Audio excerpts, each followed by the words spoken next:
Bueno, pues después de haber visto las funciones lineales y las funciones afines, solo nos falta por ver lo que serían las funciones constantes dentro de esta categoría de funciones que al representarlas son rectas.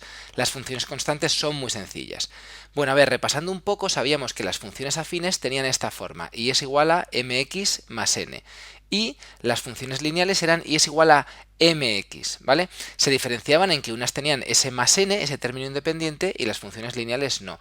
Cuando las representábamos, precisamente la n era responsable de que la recta estuviera más elevada o más abajo en la gráfica. ¿Por qué? Porque la n representaba el punto de corte con el eje y, de manera que donde dijera la n, pues ahí se cortaba el eje y luego pues la recta era así, tenía una cierta inclinación que dependía de m.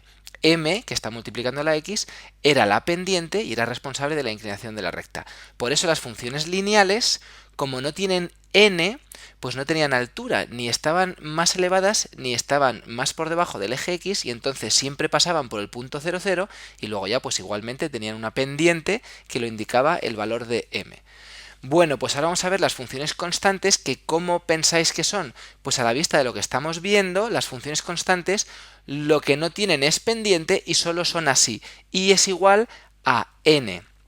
Es decir, sí que tengo, si lo voy a representar, ese valor de n que me indica el punto de corte con el eje y, con el eje vertical, ¿veis? Yo a la vista del valor de n sé dónde corta, pero no tiene m, no tiene pendiente. Y entonces, ¿cómo es una recta que no tiene pendiente? Pensad que vais por una carretera que no tiene pendiente, no tiene inclinación. ¿Cómo es esa carretera? Horizontal, ¿verdad?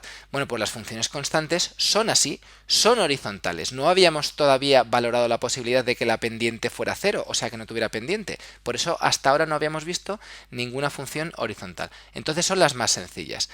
Las funciones constantes son de la forma y es igual a n, solo al término independiente, no tiene x y no tiene pendiente, solo y es igual a n. Por lo tanto, son rectas horizontales, la pendiente es 0, por eso no se ve en la fórmula, y cortan al eje y a la altura que indica n. Eso sí que se sigue manteniendo. El papel que juega n, el término independiente, me dice dónde se corta el eje y. Entonces sé que corta el eje y a esa altura y que no tiene pendiente. Por lo tanto, son muy sencillas de representar. Por ejemplo, y es igual a 3. Pues ¿qué hago? Cojo los x, o sea, hago los ejes, marco aquí a la altura de 3 en el eje vertical, ¿lo veis? Cuento cuadraditos, 1, 2, 3 y ya está. Aquí, línea horizontal. Esta es la recta y es igual a 3.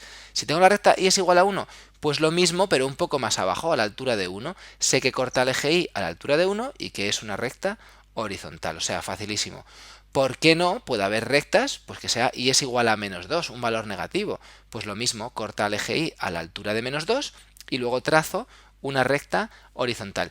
Y si fuera, fíjate qué función más extraña, y es igual a 0, aunque parezca raro, es una recta de pendiente 0 y que también corta el eje y en el punto 0, por lo tanto pasa por aquí, tiene un poquito de función lineal en el fondo porque pasa por el punto 0, 0 y como es horizontal se superpone perfectamente con el eje x, o sea, realmente el eje x tiene como fórmula y es igual a 0, ¿vale? Corresponde con esta línea horizontal que pasa por el punto 0, 0.